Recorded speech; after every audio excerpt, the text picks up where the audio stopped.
Ba-da-ba-da-ba-ba-da. Divisional round in the National Football League. Ladies and gentlemen, you are watching World of Matchups, bringing the heat live and direct to you guys every week from sunny Las Vegas, Nevada, the home of the handicap. I'm your host. My name is Dexter Reid. On the other side of the glass, I've got my A1 from day one and producer extraordinaire, Spencer the Wiz. On the other side of that glass, I got my other A1 from day one and newcomer to WOM. Ladies and gentlemen, welcome in Keelin Taylor. Good morning, gentlemen. How are you today? Morning. Every day's a holiday now that Fernando Mendoza is going to be a Raider. So that's a really, really big deal. So, especially now that Dante Moore, by the way, is he's going back to Oregon. And so the Jets are just it's a bad time to be a Jets fan, to be honest. It's always a bad time to be a Jets fan. It's finally a good time to be a Raiders fan. And we're looking forward to the NFL draft with a level of enthusiasm that we really haven't had in a couple of years here at World of Matchups. But before we get to all that, we got some football today, gentlemen. Last week during Wild Card Weekend, Spencer 5-1, take a bow. Keelin 4-2, take a bow. And I rounded it out at 3-3, so everybody was at least average. Hopefully you guys made a little bit of money and enjoyed football. Your biggest takeaways from last week before we set it off, Spencer? It was a great weekend, first of all. They were all just really good games. Outside of the Patriots game, which we all knew on this podcast how boring that game would have been. That was bad scheduling by the NFL. Chargers are so trash. They have such a long way to go, and I don't know how they fixed their problems. Yeah, it's just another if Justin Herbert season, so that was no surprise there. But yeah, there's someone who's inexperienced is going to get to the Super Bowl, and it's just weird to think about it like that.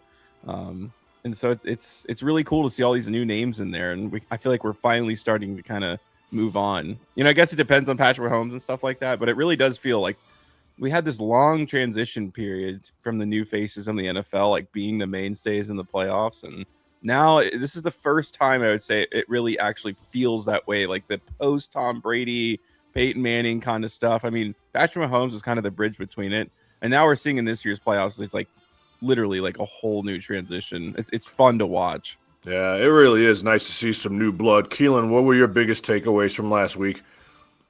Kyle Shanahan's got to be coach of the year, and the Chargers are just terrible. That game was so bad.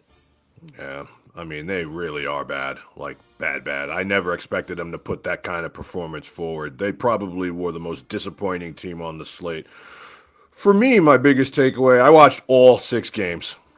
My biggest takeaway is 2 things. Number one, it's really hard to go back-to-back, man. I mean, I don't think people realize how hard it is to do. It's hard to win one. You know what I mean? To have one fall in your lap through hard work and diligence and planning and health and play calling, it's borderline miraculous. To win 2 in a row is just something you only probably going to see once every 10, 15, maybe even 20 years. I mean, for all intents and purposes, it was the same Eagles team. It's the same team. And they look like they got caught with their pants down after that trick play that San Fran pulled out. You knew the game was pretty much over at that point. And that was number 1 for me. Number 2, this is Josh Allen's time, man. I really loved Jacksonville, and I thought if they got past Jacksonville, they got a real legit shot at this. And if he doesn't get it this year, I don't think he's going to get it ever. I mean, Josh Allen is looking almost 30, domesticated, married, doesn't really have a great supporting cast. I mean, this is the same regime they've had now for about 7 years. Sean McDermott, the Joe Bradys. I mean, this is it for them. And if they can't get it done minus, the major field generals, the Joe Burrows, the, Patrick Mahomes, the Lamar Jacksons, I can't see a world where it ever happens for them.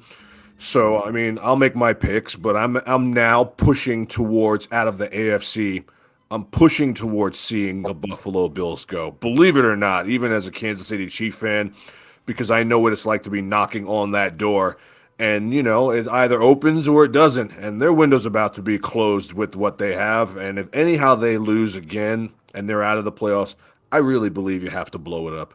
Sean McDermott's got to go. You have to blow the whole thing up. I really do think that. So I'm kind of pulling for Josh Allen here because he made me look bad last week. So now I'm going to jump on that train. But we'll talk more about that when we get into Denver Buffalo, which we will do right now. Set it off, Spencer. All right. Yeah, I'm hoping I can kind of continue another really good weekend and finish the year out strong. You had a great dude. You have been on fire. Seriously, guys. Yeah. Spencer's been on fire for like 8 weeks. Yeah, for like 8 weeks. 4 weeks is like nuclear. 8 weeks you've been on fire. I mean, if you've been listening to Spencer, guys, you have been making money because he has been really nailing these. Yeah, so we are going to start with the Buffalo Bills. Again, I hate seeing the Buffalo Bills play early personally, but today is a little bit more understandable because you got the 49ers and the Seahawks playing later tonight. I still think that's a bit of a boring game. I think this could have been flipped. The Buffalo Bills are, plus 1.5. It's essentially a pick 'em. I am going to lean towards the Buffalo Bills. As I was looking at it and as I was thinking about it, it's almost like they want you to take the Buffalo Bills here. It's like a really weird line. 1.5 is just not something that you see very often. It's almost like they expect a missed extra point somewhere here and there. And it's going to kind of come down to the end. But I think this more than anything is one of those straightforward matchups for me where I just don't trust Bo Nix enough. I just don't think he's played well enough this season. I think the bye week honestly is kind of bad for them. I feel like they kind of used a playoff game and now they're just like sitting there as the top seed, and it's just a weird kind of pressure that I don't, and it's so weird to say that, right? Oh, they should have lost more in the regular season. So it's not like they would have planned it, but I'm just saying in the reality of the situation, I think they could have used an extra loss, like one of those Raiders games or something like that. I don't know. I know their defense is really good, although and I'm not a big over under guy. I just always feel like I'm on the wrong side of those. I do lean towards the over. 45.5 doesn't seem like much. We've seen this Denver defense pretty much straight up struggle at certain points. And I think if the Buffalo Bills are going to bow out of the playoffs, they're not going to do it from scoring 13 points. I'd have a really hard time believing that. Now, the biggest advantage and really the reason why, this is the counter argument why you should take the Broncos. We saw the Texans dismantle the Buffalo Bills on Thursday Night Football through a strong defensive line. And we know that the Broncos essentially have the best defensive line in the game. I just think you're going to see a lot of insane plays from Josh Allen to get out of the pocket. Just feels like one of those games, but I do also like the over sack total in this game from both teams. If it's like 6.5, I think there could be a ton. I think these guys are going to get thrown to the ground a lot. So they're going to be completely dependent on that because I just don't, and maybe I'm wrong. Maybe this will be Bo Nix's ascending moment and he's just going to have his key playoff game and the playoffs are just going to get even hotter with these young quarterbacks. But I also see a world where Bo Nix just throws a bad interception in this game and gives Josh Allen a chance for them to win it by a field goal at the end or something like that. Until I see Bo Nix have a key performance, I'm not going to bet on them in the playoffs, especially not against the Buffalo Bills, who will never have a better opportunity in Josh Allen's entire career to win a Super Bowl, it feels like, this year. So I'm not super confident about the Buffalo Bills, but it's more about my confidence in Josh Allen more than anything to take them plus 1.5. 1,000%. 1,000%. I echo every single sentiment. And I hate the Denver Broncos. I can't stand the Denver Broncos, and I can't stand the Buffalo Bills. So, I mean, if both teams can lose, sign me up for that. But what I watched Josh Allen do in the last minute of last week's game was basically will a team to win. Okay? He said, don't worry, fellas, I got this. Everybody hop on my back, and I'll do it myself. And for all intents and purposes, man, I don't even think they need to have a home game. I think the Buffalo Bills could probably go on the road the whole way and win this thing. The way that Josh Allen is playing possessed. I'm not a big fan of hero ball. You know what I mean? Something happens to the hero, then what? But he literally is the only player left playing right now that can will a team to win, literally by himself. And I've watched Denver get lucky all year, man. They've been in some one-score games that could have easily gone the other way. Yeah, their defense is really, really good. but I don't really love their running game. I don't love RJ Harvey like that. I mean, he's good, but I'm not overly impressed. I'm not wowed. I'm not wowed by anything they do. I'm not wowed by Bo Nix. You know, I like Bo Nix in college, but I just think he's very average in the NFL. And I think one bad play here or there, and you're going to leave the window open for Josh Allen and the Buffalo Bills. And I think they could walk through it. I think this is going to be a lower scoring game than a lot of people think. I think the Buffalo Bills defense is going to have to play their best game to keep up with what they're trying to do. I just don't like the Denver weapons. I mean, outside of Cortland Sutton, I mean, Pat Bryant's rookie, Evan Ingram, I don't know, man. They just don't do it for me.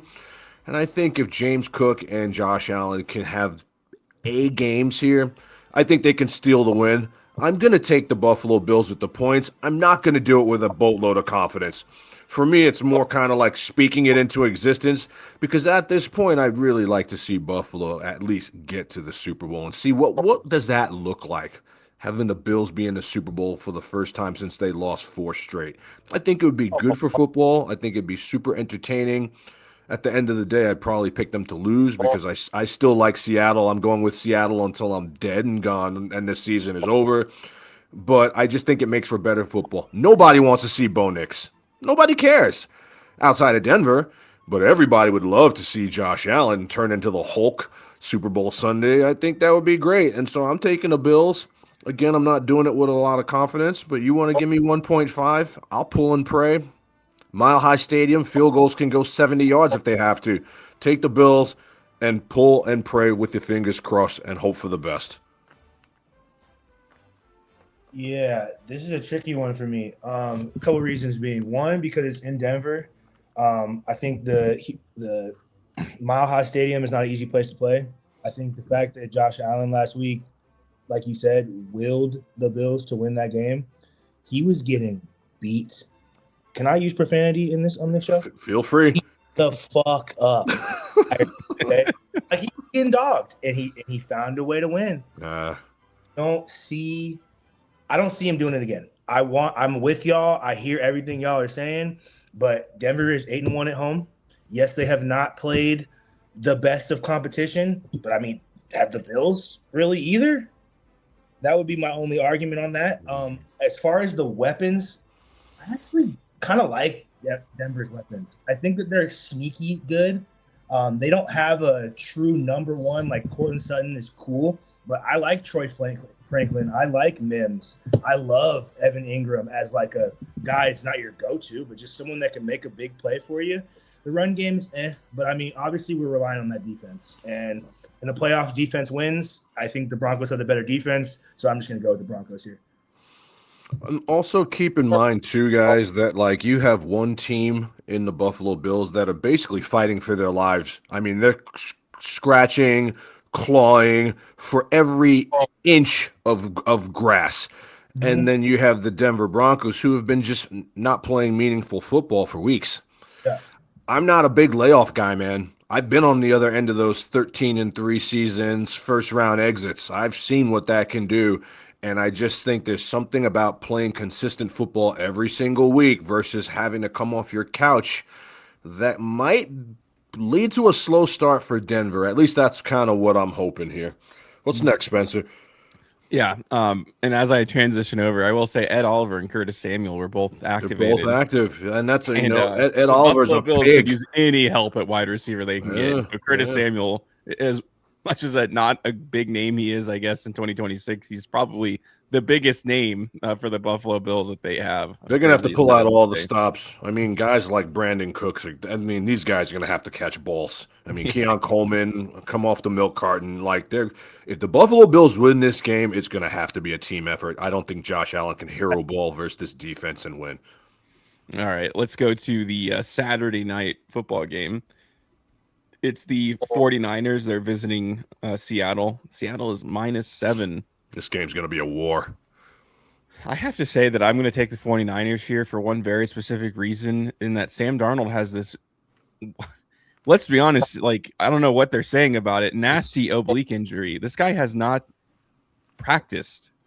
That is not something I think that you like Not to say that I don't think Seattle's going to win this game. I had the 49ers making the Super Bowl, but that was before, George Kittle tore his Achilles. And I think that's the key thing that's going to keep them from going to the Super Bowl again. I just think that because these teams played each other so recently and because Kyle Shanahan is such a good coach, I think this game is going to be closer than anyone wants it to be. And like I said, Sam Darnold could be like one. Here's the problem. Okay. Sam Darnold is, yes, one play away from like being out for this game. And then you have like, I don't know it's Drew Lock, I think. Drew Lock. Crazy. I mean, that would be the end of their season, obviously. But you also have the 49ers who literally cannot get to the quarterback. They couldn't even get to geezer ass Phillip Rivers. And so Sam Darnold's going to be protected, yes, to a certain level, but I don't know. When you have an injury like Sam Darnold's not even throwing the football this week, that is certainly like reason to be nervous. And like I said, even beyond that, I just like Kyle Shanahan when he loses kind of a nasty game really recently against the same opponent. And now he's like he's not preparing back-to-back weeks, but damn near back-to-back weeks for this team. And I just have confidence in his ability to scheme. Ricky Pearsall actually has been a limited participant. He might play. He might play in this one. That gives me a little bit more confidence. I mean, Brock, he is such a weird quarterback, man. He's just, I guess he's almost like an old-fashioned gunslinger, kind of like a Tony Romo kind of guy at this point, where he's going to throw 20-yard bombs like back-to-back and then throw a shitty interception. Just something like that. It's like you don't know what the hell is going to go on with this guy. You got to appreciate his confidence in the sense that he'll throw back-to-back interceptions and still on the next throw go like 20 yards down the field. I mean, he does not lose his confidence. So it's going to be a weird game. I think it's going to be a game of attrition. I don't think ultimately the 49ers are built to win a game of attrition, but I do think last week gave them a lot of confidence. I think Ricky Pearsall could play. That's a good bump for them. I just think they're going to get that little extra coaching boost from Kyle Shanahan in this one to cover 7 points. It's not something that I love, that I feel super confident about. I just like having a touchdown against two teams that just played each other. I think that goes really big into the 49ers way. I love the 49ers here, and kudos to both of you because we loved them last week, and they not only covered, they won the game outright. You know what I mean? And it just goes to show you that, like, anything can happen. Kyle Shanahan being an X factor and being mentioned is absolutely on the table here because, like, what you saw that trick play do was basically take all the air out of the link. Every fan, every coach, and every player knew after McCaffrey caught that trick play ball in the end zone that the game was over. They instantly went to Nick Sirianni's face, and it looked like somebody just kidnapped one of his kids. And that's because Shanahan is a master play caller. He's only behind Andy Reid. He might be better than Andy Reid with some of the stuff that he draws up. And even with limited personnel, they still pull it off. I mean, Sky Moore was part of that play. Sky Moore is a practice squad player. You know what I mean? So we can't poo-poo on like what the Niners did last week. And while I love Seattle to still win this game, I think you're crazy for laying 7 here. 7's too much, man. They're too much. Again, oblique injury out of nowhere. We just start hearing about it 72 hours ago. That is very concerning. Hasn't thrown a football all week. That is super concerning. Now, Drew Lock is a high-level backup who's got moxie and is not scared. So I'm not too worried about it. I do think Seattle escapes with a win here at home with that insane defense. That's sick defense. They're going to get after 49ers here. And not having Kittle is huge. I know Jake Tongas has been a nice fill-in replacement. And CMC is really hard to stop, man. I mean, if you watch how they use CMC, it's just – guy is just an alien. He just doesn't get hurt. He doesn't get banged up. I mean – he is tough as nails. I watched that entire Eagles game, and they were really doing everything they could to just get this guy off the field permanently, and the man kept coming. And I think that's what you're going to see. You're going to see more of that tonight. I like the running game for Seattle here, though, to be the difference maker. You know what I mean? KW3 and Charbonnet are as good as anybody in this league. I like Zach Charbonnet's overs, all of them. I think that they run wild here at home. but the Niners will keep it close because, like you said, Brock Purdy is going to heave it up. And they got weapons. If anyhow they get Ricky Pearsall on the field, that's an added dimension that they haven't had. And he's a really good player. He's just been hurt all year long. And so I think the better defense is Seattle. The home field is Seattle. I just don't like them to the tune of -7. If it was 6 or 5, I might consider it. But 7 in the playoffs is it's too much, man. It's too much. And it doesn't take away from the fact that I still like you to go all the way. It's just too much. One bad hit on that oblique, then we got a whole different ball game, man. We got a whole different story. At that point, to me, it's a pick 'em. And I give you the dub because you're at home. That's it. That's how good the 49ers are playing right now. And their offense is on fire. I'm taking the Niners as my best bet, plus the 7, but I don't think they win the game outright. I think Seattle will cover, and I think Seattle will continue to find a way to push forward, even with this oblique injury, just because their defense is so sick, bro. It's so good, and I've watched how they start these games at home. They start fast, really fast, and there is nobody on that Niner defense that can cover JSN. Not in their dreams, not in real life, not double covered. JSN is emerging to be literally probably a top 3 receiver in this league. Go argue with your mama. It's Puka, Jamar, and JSN. Moving forward, until I hear anything otherwise, the guy is unguardable. And he's a skinny cat. He's not even some built dude. He's just so finesse and so smooth. He's hard to stop, and the Niners are going to find out a very, very difficult lesson on what happens when you don't play that too high safety or that cover 2 or double him. The guy's going to eat in a big way unless Sam Darnold just can't get him the ball. Take the Niners plus 7 with a boatload of confidence. Yeah, give me Seahawks minus whatever. I don't care. I think all the points are valid. I've been big on the Niners all year. I think they're a great team. I love what Shanahan is doing. We about to get to Brock. We about to get to him. It's going to be a rough day. I don't see how it's not. I think that defense makes him look. You know about Brock, Dex. You know about him. You know what he does. Brock Purdy never, ever, ever shows up when I need him to. Ever. I would probably take -7 if Drew Lock was starting. I just don't like. I just think us being at home, man. Y'all know about the 12s. You know what we do in Seattle. It's a playoff game. It's Super Bowl aspirations. That crowd is going to be on fire. Mm-hmm. Game from the moment we kick the ball off to the moment the last snap happens, we are going to be on fire. This whole oblique situation, I don't even believe it at this point. It's doesn't even make any sense. Like you said, it came out of nowhere. When did he get hurt? Was it an injury that got worse? Was it something that was sustained in practice? When did this happen? Because you've had a whole extra week of rest on top of the entire league, and you're still he's questionable. And we play in 7.5 hours. That's weird to me. But even with Drew Lock, I still think we win. I think we're gonna make that defense look silly. But I could be totally wrong. But that's just what my gut says. I think this has the potential to be the best game of the weekend. That's how good I think this is going to be. I think all the stars in this game are going to get off. All of them. It's going to be fantastic football. All right.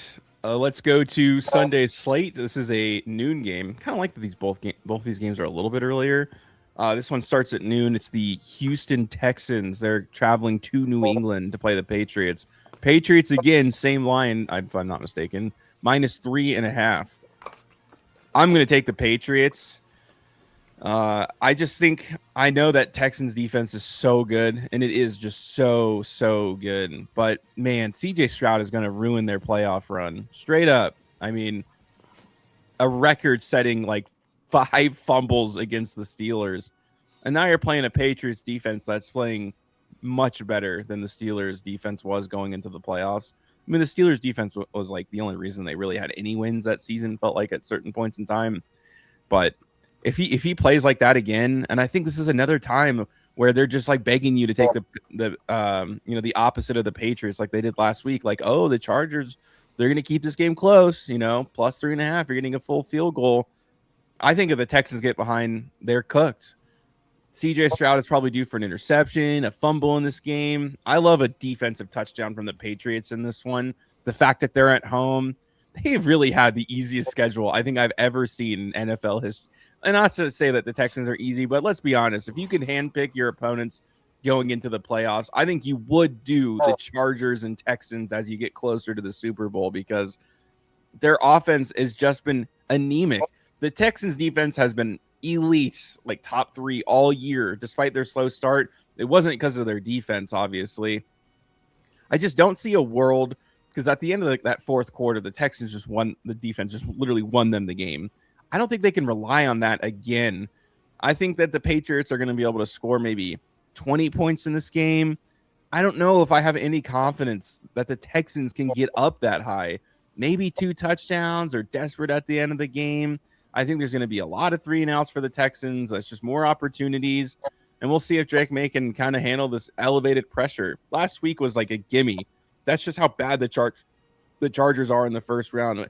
It's just a movie that we see every year. Same thing with the Steelers. The Chargers and Steelers booked their ticket to the first round. You know, it reminds me of like some of these low ticket guys in like WWE or something, like The Miz. Like, they're always in these main events and they're always the first ones to lose. They're just there. Everyone knows who they are. Everyone knows they're going to lose, but they're just like one of the bigger names, and they always get there, but they're never going to do anything with it. It's just how you kind of see it. And so this is going to be the Patriots' kind of first test, honestly. And they just snoozed into that win, the Patriots, really.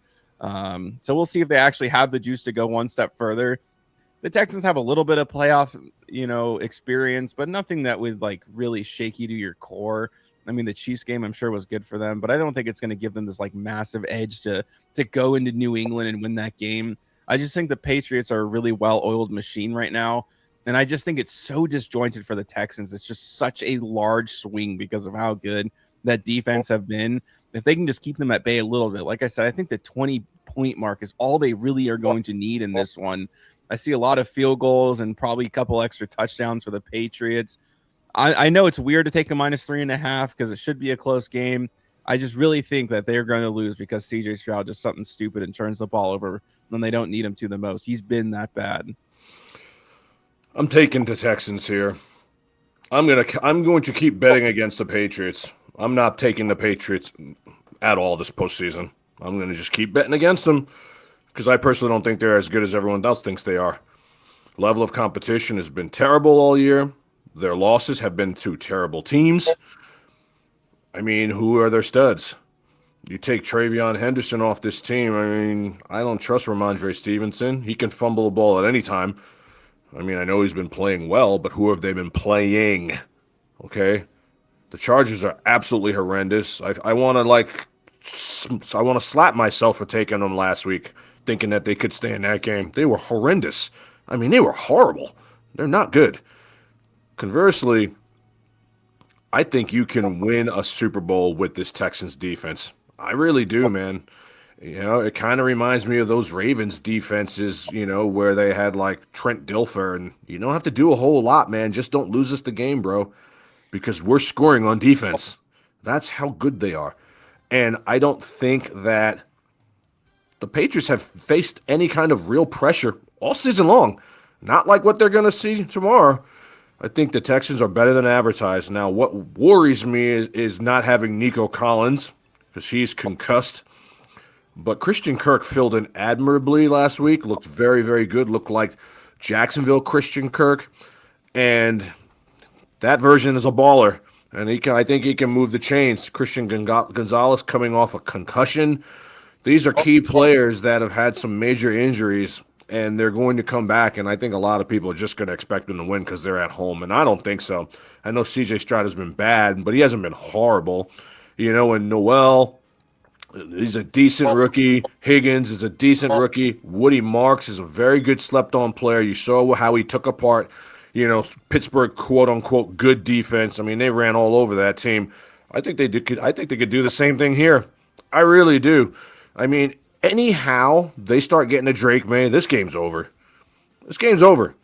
And he's not used to this kind of pressure. Danielle Hunter, Will Anderson, these guys are monsters, okay? And they're both coming from different sides. So what are you going to do when you can't block them both? They're coming after this Drake May. They really are. And I think the Patriots could be in trouble here. I know I'm one of the people who are going to be in the minority on this. the last couple of games that the Houston Texans won, it's not even like their best receiver, Nico Collins, was really involved. 3 catches, 20 yards, 4 catches, 30 yards, no tutties. They're winning without him, and so they're going to win without him again here. I think the Texans win the game outright, okay? I don't think they cover. I think they win the game, and I'm going to stand 10 toes down on this defense until they're out of the playoffs. Yeah, I love the Texans. I think the Texans are going to go to the Super Bowl. I think that they dog walked the terrible Steelers, as I said last week, because the Steelers are so bad at football. I think CJ Stroud had how many turnovers did we say? 5? And I think he fumbled it at least 5 times. So he had like 3 or 4 turnovers. They still won by 24 points. I think if Nico Collins, Tank Dell, all these guys that are not playing were healthy, this wouldn't even be a conversation. Not only do the Texans have Will Anderson, Hunter, Togai is a boss, Rankins is a boss, Shahir is a dog. So too is a dog. Even Petrie, dog.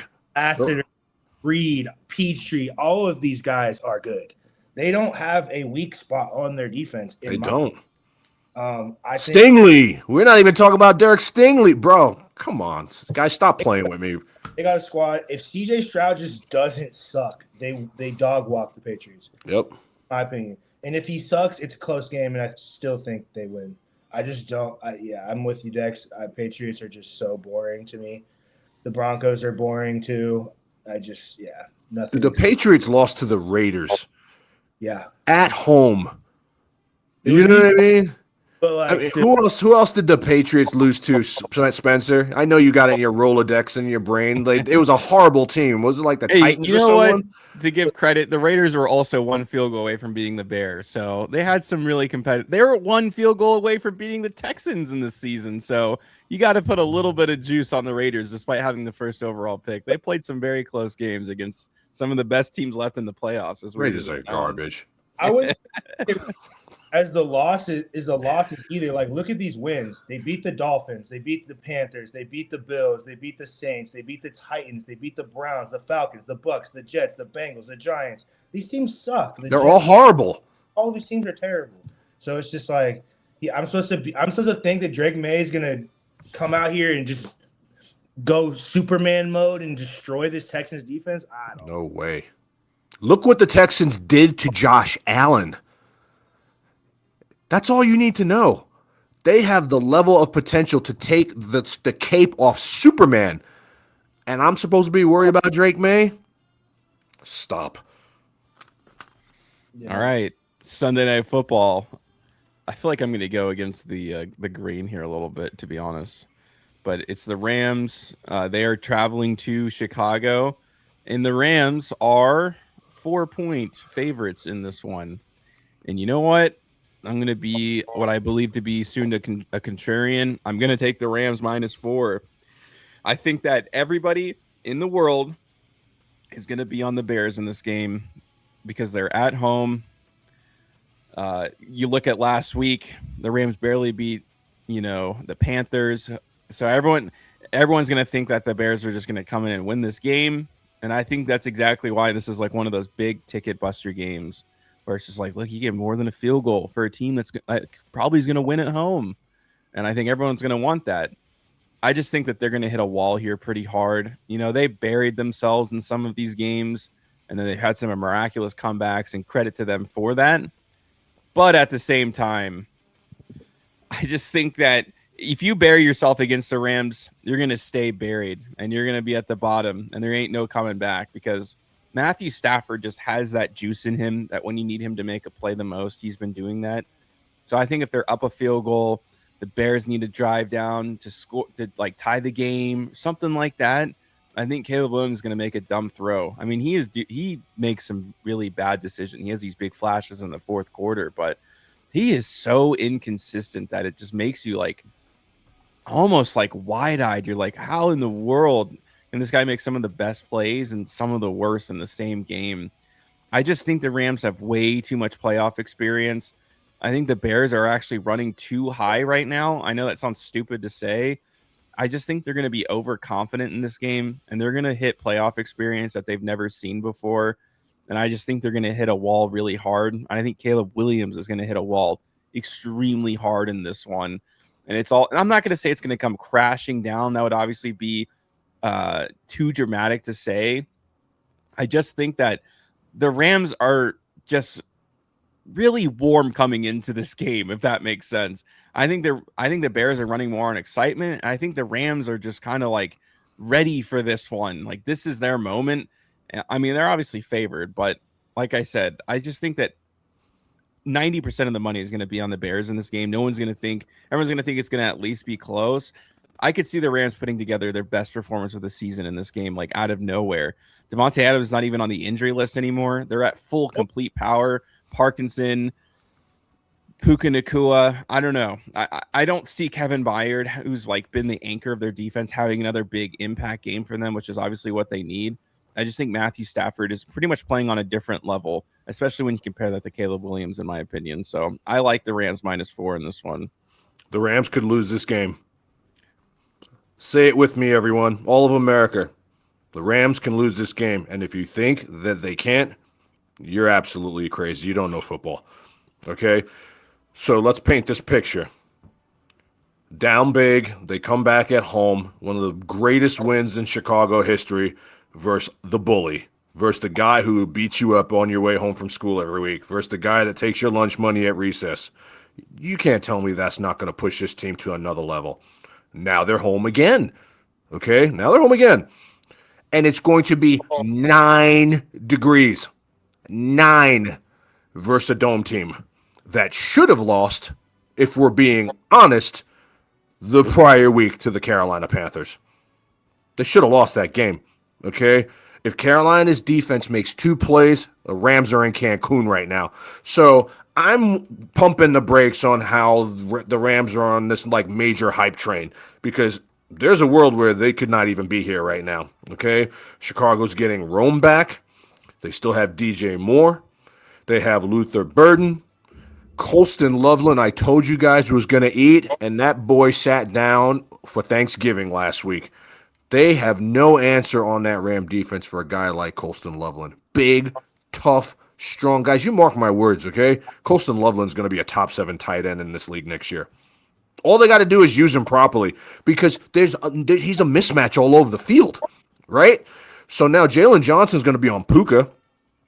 Now, I'm not saying he's going to hold him down, but Jalen Johnson's pretty damn good cover corner, which means I think that Devontae Adams has to produce. He has to eat in order for the Rams to cover this 4. And I don't see it, man. I don't see it. He's not 100% fully healthy, okay? He didn't do a ton last week. And I think the Bears are going to come out of that tunnel ready for war. It is going to be Armageddon. All of Chicago is going to be there. This is going to be one of the biggest nights in the history of the Chicago Bears, if they can get this game. And I just don't see the Rams being able to cover. I think they win the game, but I don't think they cover. The Bears have shown you that they can come back from any deficit. The Bears have shown you that they can win on the ground. The Bears have shown you that they can win through the air. The Bears have shown you that because Ben Johnson is there now, we have some rabbits that we can pull out of our hats. The Bears are home, and they're playing in their element. I don't trust dome teams in inclement weather, ever. And that's exactly what you're going to get here. I think the Rams find a way to pull it out. I do, because Matthew Stafford is a G. Sean McVay is a G. They have what it takes to go to a Super Bowl for sure. But this is going to be the type of game that they are going to have to fight for their lives to win if they play anything like they played last week. Last week, they were ripe for the picking, and they should have lost that game. I'm not rolling with them here, and I like the Rams, but I don't think they cover the 4. I absolutely love the Chicago Bears here, and like I said, I'm supporting them for my friend Mike the Don. May he rest in peace. It's Bears all day. Shout out David Miller. Shout out Rachel Westholder Patetit. Shout out Tran Gutierrez. I got tons. Shout out Eric Waltermeyer. I got tons of Bears fans, and I could not be happier for them, because this is what happens when you get your franchise quarterback and then you get your franchise head coach.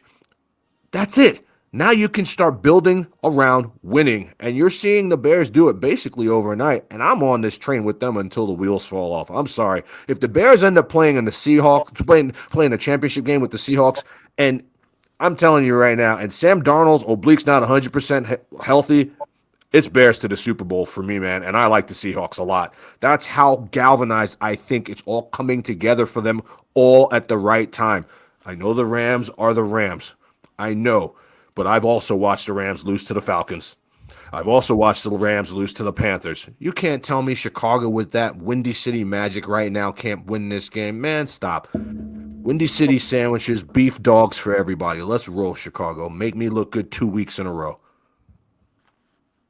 Last week we talked about the Rams, that Panthers game. I think we were all on the same page. Too many points. The Rams have looked really shaky going to the end of the season.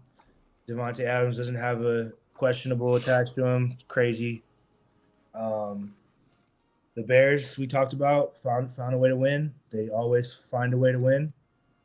Yeah, give me the Rams -4. I just don't think they beat Stafford. I think Stafford has a ball in game.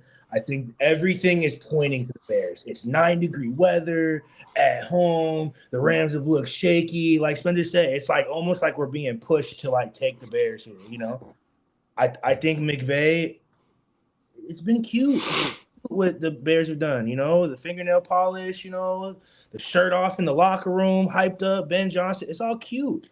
But this is where you prove me wrong, prove Spencer wrong, and show us that this isn't just another one of those teams that we're going to forget about next year. If the Bears win this game, the Bears can win the Super Bowl. I said what I said. Y'all can laugh at me all you want, man. I've seen this type of thing happen before. That's the slate. Boy, these slates are getting shorter. This is so depressing, man. So depressing. Let's talk about a little during the week news, man. I like what the Giants are doing here, man. Yeah. I like this, dude. Let me tell you something, man. The Ravens are idiots. The Ravens are destined to be bad here for a while now. Even with this good defense, I don't think it matters because now you don't have a coach. Thinking that anybody you hire right now is going to be better than John Harbaugh is ridiculous. And I like the fact that the New York Giants we're not waiting for this guy to fly in to MetLife and have a meeting and talk to him about a head coaching position. The minute that guy was fired, they were on a plane to his house. They were like, "We're coming to your crib, bro. We're gonna have coffee. We're gonna talk." And they signed him.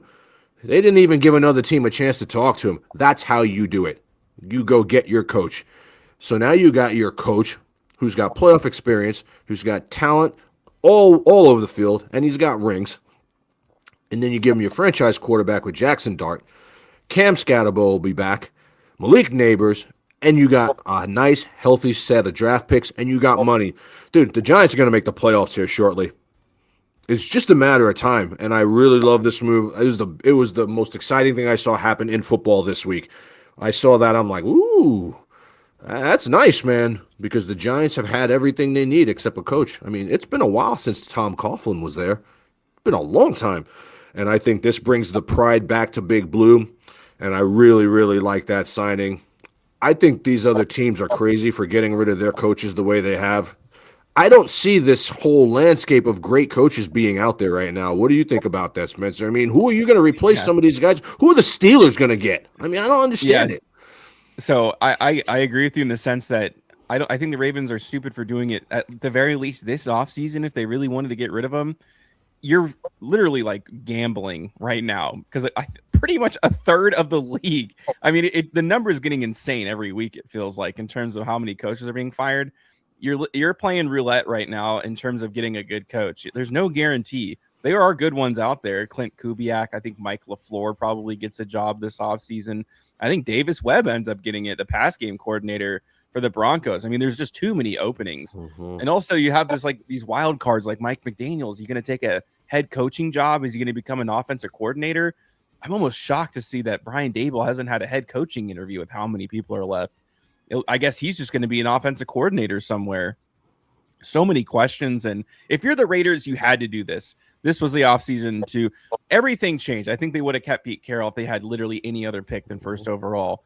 okay, things change. Now you got to fire someone. And also, they're one of the most tantalizing jobs. You have a first overall pick quarterback. You have all these great offensive weapons. And so one of these offensive minds is going to come to the Raiders. But if you're one of these other head coaches like the Browns, especially the Steelers, I mean, holy smokes, who are the Steelers going to get? What are you going to have? Geezer-ass Aaron Rodgers if he comes back or not? You quite literally don't have a quarterback, and now you just got rid of a – I mean, I'm not even the biggest Mike Tomlin fan. Everything has to do with timing, though. This is probably not the offseason where you needed to fire a head coach. Wait till there's like not 10 head coaching openings, maybe. That way you can kind of get your pick of the litter. You're a solid franchise. Now you're just kind of getting lost in the sea of people. Also, you're like a week behind, and I think that makes a huge difference. All these other head coaching jobs. I mean, the Raiders, I think, had like 10 interviews before the Steelers even fired Mike Tomlin. That's not a good look for them. And I know they're a solid franchise, and so it's kind of like, hey, I don't think I'm going to get fired if I have one bad season. And so that's kind of like a big plus for a head coach coming there. But at the same time, like the prospects are kind of iffy. TJ Watt has been like constantly hurt. He's getting older. Highsmith is like is getting older. All of these like Cam Hayward might retire soon or something like that. So when you really look at the project of being the head coach of the Steelers, it's not so great. If you're the Browns, I don't know if you'd ever want to be the head coach there, considering what's going on there. You have Shedeur Sanders and Dylan Gabriel. You're going to have to deal with that problem immediately if you become the new head coach there. I know their defense is pretty good. I think they're stupid for firing Stefanski. I think that was one of the worst firings of the offseason. Again, it's kind of the same thing. You don't really have your franchise quarterback. You're going to have to sell yourself on a pretty boy like noisemaker and Shedeur Sanders if you take the job. That's not something I would want to do personally if I was one of these good offensive coordinators. So we'll have to see how things lie, but there's going to be like 4 teams that get shafted for firing their head coach straight up because there just simply aren't that many good candidates left, in my opinion. Yeah, I don't understand what some of these teams are doing. I don't, man. I mean, Miami, Tampa, Pittsburgh, Baltimore, Cleveland. There's not that many great head coaching candidates available. Arizona. Like, who's filling these spots, Keelin? I love the Browns' job way more than the Steelers. I think the Steelers are in such a bad spot. The thing about the Tomlin thing, which like, I try to justify like this firing from the Steelers, the only thing I can think of is like they're not winning, but they're too good to get draft picks. So you can't get a new quarterback, so you're kind of just stuck in this loophole of being like a little bit better than average team. And yeah, the defense has been great, but like these defenses, Spencer, they're all going. So like, where do you go from here? What quarterback are you gonna get convinced to come out of free agency that isn't like past their prime? Like, are you gonna go get Kirk Cousins now? I mean, from here, right? And then you talk about the Dolphins. I think the Dolphins made a good move. Mike McDaniel is not a head coach. He's an OC, not a leader of men. Yeah. That is why the Steelers firing, the Ravens fired. You fired leaders of men, right? And when it comes to football, all these numbers and routes and all this, who can lead men to one goal in unison to compete for a championship, right? That's all football is, right? Talent. I mean, we've seen teams that didn't have the best talent. It's not. It's about who can lead men in the right direction. So the fact that you fire a Tomlin for a who? For some young 44-year-old guy in college right now that's calling crazy plays because he has all this talent at his school? No, it doesn't matter. They come to the NFL. They try to talk to guys like Calais Campbell that are 43 years old, 6'7", 320 pounds, and they're not going for it. Yep. Just don't. I don't see a pathway to success for some of these teams. And the Dolphins, I mean, what job? Who wants that job? Steelers are in trouble. Steelers are in trouble. They're going to be bad for a while here. If they were smart, they would just hire like Ryan Shazier for 1 year and pull a Patriots before who's their quarterback? Will Howard? I mean, that Steelers, they're going to see what life minus Mike Tomlin looks like, and I don't think they're going to like it. It's going to be bad for them. Ravens too, man. I wouldn't give Lamar another contract. He's washed. I don't care what anyone says. Lamar is way past his prime. He's always injured, and I wouldn't touch him. The Tampa job, it's a good job. The Miami job, I wouldn't touch that. You know where I like? I like Stefanski to the Ravens. I like McDaniel as an OC somewhere. Maybe Kansas City. I could see that. They need an OC because Matt Nagy's leaving. Nagy's probably going to go to Tennessee. Yeah, I could see Matt Nagy going to Tennessee. You know what I mean? I like Nagy to Tennessee.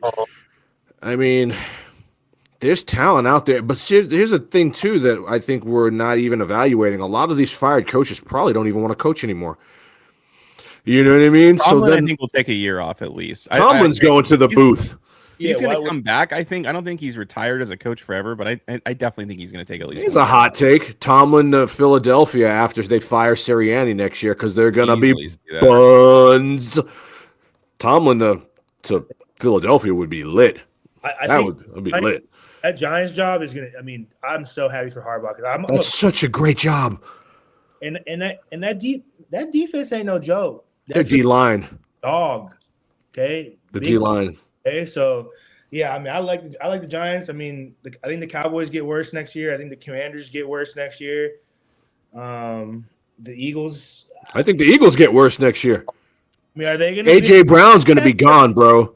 He's gone. Guys on defense, right? Like next year, maybe not this year. But AJ Brown is destined to get traded to like the Browns or something. No, AJ Brown will be a Raider. He will be a Raider. He will be a Raider AB style. That's where all these head cases go. This is a new Raiders organization. I hope you watch AJ Brown 5-year, $400 million contract to go ruin the Raiders. I can see it. I can see it, man. I can see it. This league is so crazy, man. The stuff that happens in this league is absolutely wild. But I will tell you, man, I'm a little concerned because out of nowhere, this oblique for Sam Darnold shows up, and that. We hadn't heard a thing about this. Like, what, did he injure himself playing golf? Like, it just seems a little suspect to me, a little shady that, like, out of nowhere we're hearing about this when, you know, these injury reports are supposed to come out regularly. Now, maybe not on your off week because you got the bye, but something about that seems off to me. I'm a little concerned about that. It's going to be interesting to see how he plays today. I think they're going to hide him and run the ball a lot. Throw a couple 1, 2, 3 yard outs, you know what I mean? A couple first down chain movers because he has to throw, but don't look for any deep shots here. Unless, I mean, you and I know both, Keelin, that they're going to stick a needle in this guy, so he might be okay. They're going to stick he's getting the needle, guaranteed. I promise you. Though, is it even real? It doesn't seem real. Something about it seems off to me. It's almost like, yeah, he's hurt. Like, oh yeah, he's dealing with something real bad. Y'all should change your game plan because he's not going to be able to move. Like, it seems like a chess move. It don't even make sense. And this is my other question with the bye week part of it. Do you not have to report injuries during the bye week? Is that a thing? I've been watching football since I was 3. I don't think so, but I don't know, man. That's a good question. I'm gonna do some digging and figure that out because I think we would have heard about this by now.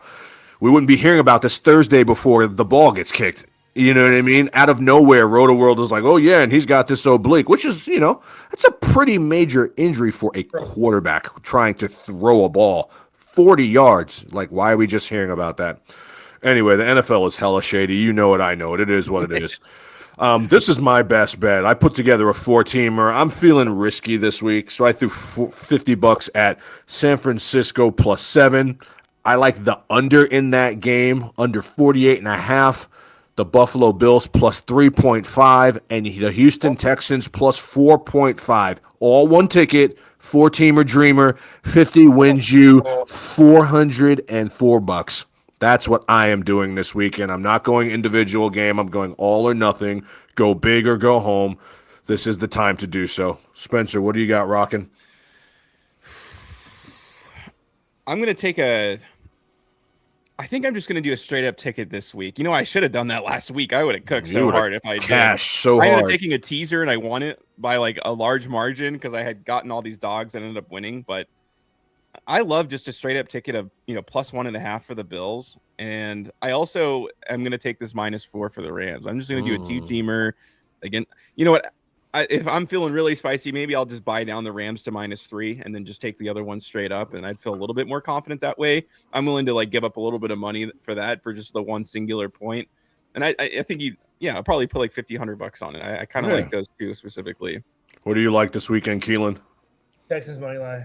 Texans money line. I love the Texans, man. I think it's a really good call. If you're going to do one team, I think that despite being +3.5, I think you get some good money right on the money line. I mean, it's even though I took the Patriots, Texans could obviously win that game. Oh, I think they're going to win the game outright. Texans look good, man. My Green Goblins this week. I like Woody Marks, anytime touchdown.